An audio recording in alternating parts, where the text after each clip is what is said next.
কিয়ামতের দিন আমরা বলবো, আল্লাহ আমার আমল দিয়ে জান্নাত চাই না, আমি তোমার দয়া দিয়ে জান্নাত চাই। তোমার দয়া ছাড়া আমার কোনো উপায় নাই।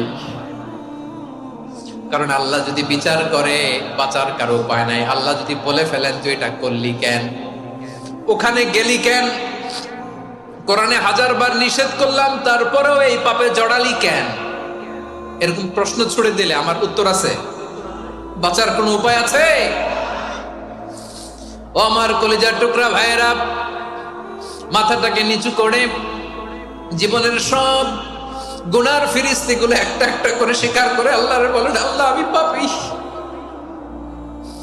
আল্লাহ আমার চেয়ে বড় পাপী এই দুনিয়াতে কেউ নাই, আকাশের নিচে জমিনের উপরে আমার চেয়ে বড় পাপী কেউ নাই।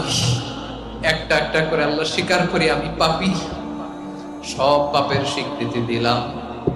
পৃথিবী না জানুক আমি তো জানি, আমি কি পাপ করেছি, হায় আমার পাপের করলে বিচার, বাঁচার আমার নাই উপায়।